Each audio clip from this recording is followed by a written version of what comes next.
रात की सन्नाटे ने जंगली भैंसा जग्गू एक सूखी नदी के तल पर पानी की तलाश में गड्ढा खोद रहा है।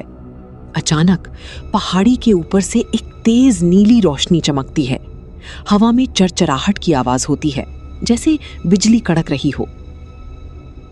कौन है ऊपर पहाड़ी पर? इस सूखी नदी में पहले ही पानी नहीं है, ऊपर से कौन मूर्ख मुझ पर चमकीली पत्थरों से रोशनी फेंक रहा है? सामने आ। पहाड़ी की ओट से एक भारी और कंपकपाती हुई आवाज आती है। लौट जाओ जग्गू, पीछे मुड़ो और बिना देखे भाग जाओ। मेरी परछाई भी अगर तुम पर पड़ गई तो तुम्हारे शरीर का खून जम जाएगा। मुझे कुदरत का श्राप मिला है। इस जंगल में जग्गू भैंसे को डराने वाला कोई पैदा नहीं हुआ। मैं आ रहा हूं ऊपर, देखता हूं कौन सी बला है वहां। जग्गू तेजी से पहाड़ी पर चढ़ने लगता है।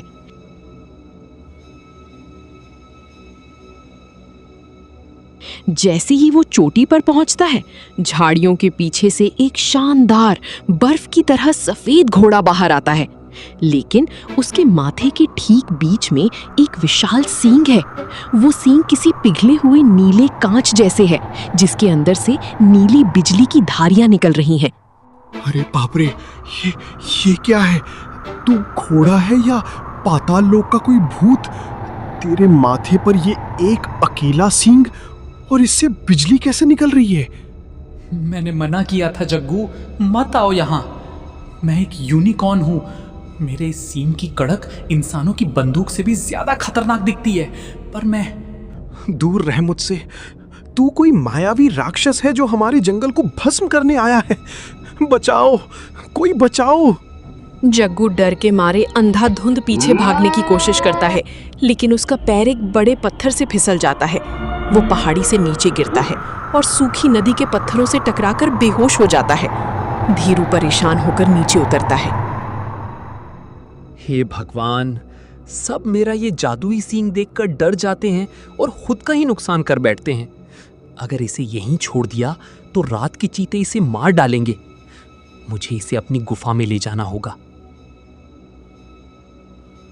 धीरू अपनी जादुई जैसे दिखने वाली सींग की रोशनी में जग्गू को अपनी पीठ पर जैसे तैसे संभालता है और अंधेरे रास्ते पर आगे बढ़ जाता है।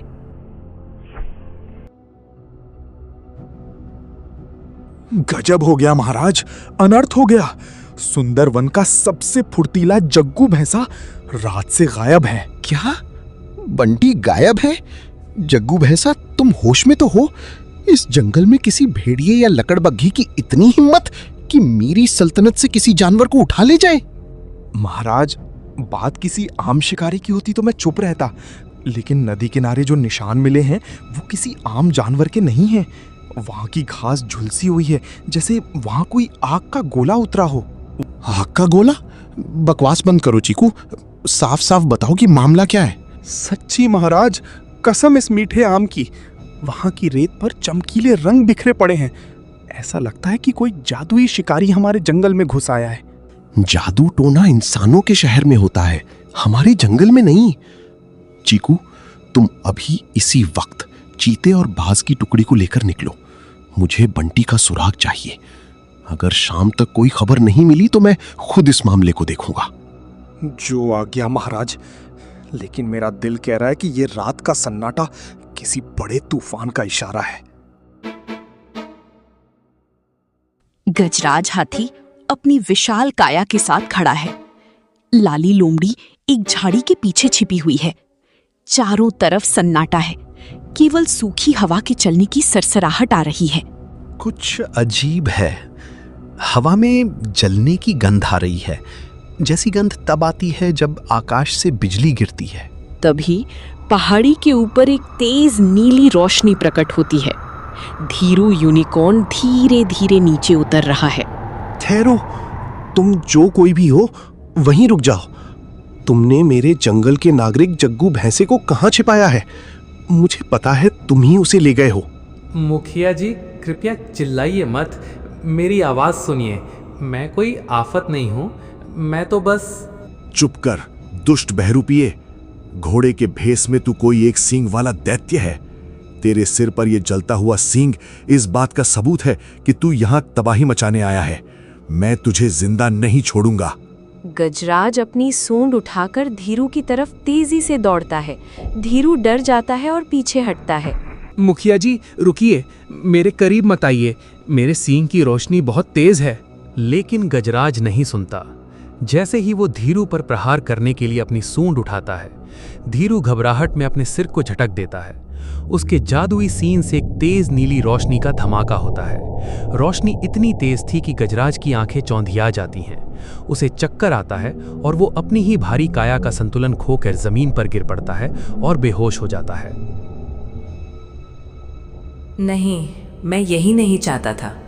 आपने भी मेरी बात नहीं सुनी। अब मुझे आपको भी सुरक्षित जगह ले जाना होगा, वरना यहाँ भेड़िए आ जाएंगे। धीरू अपनी सींग की रोशनी की मदद से गजराज को संभालते हुए पुरानी भूल भुलैया वाली गुफा की तरफ ले जाने लगता है। लाली झाड़ी के पीछे से ये सब देख रही होती है और उसके डर के मारे रोंगटे खड़े हो जाते हैं। बाप रे, इसने तो मुखिया जी को भी एक पल में ढेर कर दिया। घोड़े जैसा दिखने वाला ये एक सींग का जीव तो साक्षात काल है। मुझे कुछ करना होगा। आगे बढ़ने से पहले अगर आपको ये कहानी दिल से अच्छी लग रही है तो अभी सब्सक्राइब कर लीजिए। आपके एक सब्सक्राइब से हमें बहुत मोटिवेशन मिलती है। लाली लोमड़ी बहुत चतुर थी। उसने सीधे हमला करने के बजाय धीरू के पैरों के निशानों का पीछा किया। वो रेंगती हुई एक विशाल गुफा के मुहाने पर पहुंचता है। अंदर हल्की नीली रोशनी फैल रही थी। लाली छिपकर अंदर झांकती है। गुफा के अंदर का नज़ारा देखकर लाली हैरान रह जाती है। जग्गू भैंसा पूरी तरह ठीक है और वो एक कोने में बैठकर हरी घास खा रहा है। मुखिया गजराज अभी अभी होश में आ रहे हैं। धीरू यूनिकॉर्न एक कंदमूल का कटोरा लेकर गजराज के पास आता है। अरे मुखिया जी उठिए, घबराइए मत, आप सुरक्षित हैं। जग्गू, तुम जिंदा हो? और ये एक सींग वाला अनोखा जीव यहाँ क्या कर रहा है? दूर हटो मुझसे। मुखिया जी, मैं कोई दैत्य नहीं हूँ, मैं एक यूनिकॉर्न हूँ। मेरा नाम धीरू है। अगर मुझे आपको नुकसान पहुँचाना होता तो मैं आपको यहाँ लाकर दवाइयाँ और फल क्यों देता? तभी लाली सामने आती है। लाली बहन, तुम भी आ गई। अच्छा हुआ, कम से कम आज मैं सबको अपना सच बता सकूंगा, जिसके बोझ तले मैं रोज मर रहा हूँ। हाँ मुखिया जी, लाली बहन, धीरू सच कह रहा है। उस रात मैं खुद डर कर गिरा था, इसने मुझे बचाया है। इसके इस अनोखे सींग का रहस्य कुछ और ही है। कैसा रहस्य? हमारे जंगल में तो सिर्फ सामान्य घोड़े या सींग वाले हिरन होते हैं। इसके माथे पर ये एक अकेला कांच का सींग, और उसमें बिजली कैसे आई? सुनिए मुखिया जी, ये कोई जादू या श्राप नहीं है। ये मेरे पैदा होने की कहानी है, जिसने मुझे एक अजूबा बना दिया और अपनों से दूर कर दिया।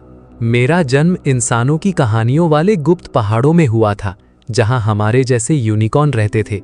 जब मैं पैदा हुआ तो मेरे माथे पर यह पारदर्शी सींग था, जो बिल्कुल कांच जैसा था।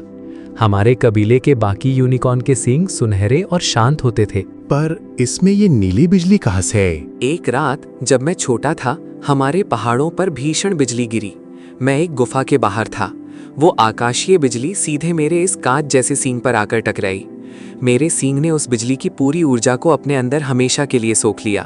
तब से मेरा सींग रात के अंधेरे में नीली रोशनी और बिजली की कड़क छोड़ने लगा।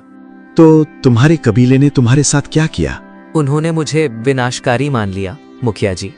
कबीले के सरदार ने कहा कि जिस यूनिकॉर्न के माथे पर बिजली नाचती हो, वो पूरे कबीले के अस्तित्व को खतरे में डाल देगा। जब भी हम रात को निकलते, मेरी सींग की नीली रोशनी के कारण शिकारी दूर से ही हमें देख लेते थे। कबीले का सुरक्षित रहना नामुमकिन हो गया था। और फिर उन्होंने तुम्हें निकाल दिया? हाँ, कबीले के कानून के आगे किसी की एक न चली। मुझे अपने ही कबीले से बाहर खदेड़ दिया गया। मैं सालों तक अकेला भटका। मैं एक अलग जीव था, ना पूरी तरह घोड़ा, ना कोई और जानवर। मैं जिसके पास भी जाता, वो मेरा ये रूप और सींग देखकर चिल्लाता, राक्षस, भूत, और भाग जाता। कोई मेरी आवाज सुनने को तैयार नहीं था। तो तुम इस चंद्रवन में क्यों आ रहे? मैं यहाँ छिपकर शांति से जीने आया था, लेकिन अकेले रहते रहते मैं पागल होने लगा था। मुझे बात करने के लिए, सुख दुख बांटने के लिए दोस्त चाहिए थे। उस रात जग्गू भाई मुझे मिले, पर ये डर कर गिर गए। मैंने सोचा कि अगर मैं इन्हें बचाकर अपनी गुफा में रखूं, तो होश में आने पर ये मेरी बात सुनेंगे, और ऐसा ही हुआ। जग्गू भाई ने मेरा दर्द समझा। हाँ मुखिया जी, जब मुझे होश आया तो मैं भी डरा था, पर धीरू ने अपने सींग की रोशनी कम करके मुझे अपनी पीठ से सहलाया, मुझे खाना दिया और रोने लगा। ये बहुत दयालु है। धीरू, मुझे क्षमा कर दो। मैं इस जंगल का मुखिया होकर भी बाहरी दिखावे और पुरानी मान्यताओं के जाल में फंसा रहा। मैंने तुम्हारे इस जादुई और अनोखे रूप को अभिशाप समझ लिया, जबकि तुम तो कुदरत का एक अनमोल और सबसे खूबसूरत करिश्मा हो। हाँ धीरू भाई, हमें माफ कर दो। तुम्हारे इस सींग की रोशनी में कोई आफत नहीं, बल्कि एक अकेले दिल का दर्द था। तुम बहुत सुंदर हो। धीरू, अब तुम्हें इस काल कोठरी जैसी गुफा में छिपने की कोई आवश्यकता नहीं है। आज से तुम चंद्रवन के सबसे विशेष और सम्मानित नागरिक हो। हमारे जंगल में पानी की बहुत कमी है। रात को सूखी नदी में काम करने के लिए रोशनी की जरूरत होती है। तुम्हारी ये नीली बिजली और जादुई सींग हमारे पूरे कबीले का रास्ता रोशन करेगी। तुम हमारे जंगल के रक्षक बनोगे। क्या ये सच है मुखिया जी? अब मुझे कोई अजीब या डरावना जीव कहकर नहीं भगाएगा? नहीं धीरू, जो कबीला अपने अनोखे और विशेष सदस्यों का सम्मान नहीं करता, वो कभी प्रगति नहीं कर सकता। तुम्हारी ये जादुई रोशनी अब जंगल को डराएगी नहीं, बल्कि हमारा गर्व बनेगी। सबसे पहले सभी जानवर यूनिकॉर्न धीरू को लेकर राजा शेर के महल में जाते हैं। वे धीरू को राजा के सामने पेश करते हैं। फिर सब ने मिलकर राजा को धीरू की पूरी कहानी बताते हैं। कैसे उसके अपने ने ही उसे ठुकरा दिया, कैसे वो अकेले गुफा में छिपकर रहता था और कैसे उसने कभी किसी को नुकसान नहीं पहुंचाया। ये सब सुनकर राजा शेर भावुक हो जाते हैं। फिर वो पूरे जंगल में ऐलान करते हैं, आज से धीरू भी हमारे जंगल का हिस्सा है। कोई भी जानवर इससे नहीं डरेगा और ना ही इसे नुकसान पहुंचाएगा। राजा की बात सुनते ही सभी जानवर खुश हो जाते हैं। धीरे धीरे सबका डर खत्म हो जाता है और फिर पूरा जंगल पहले की तरह खुशी और शांति से रहने लगता है। तो दोस्तों, कुदरत ने हर किसी को अलग और विशेष बनाया है। किसी के अनोखेपन या शारीरिक भिन्नता को अजीब समझकर उससे दूर नहीं भागना चाहिए। समाज की असली खूबसूरती सबको उनके इसी अनोखेपन के साथ स्वीकार करने में है।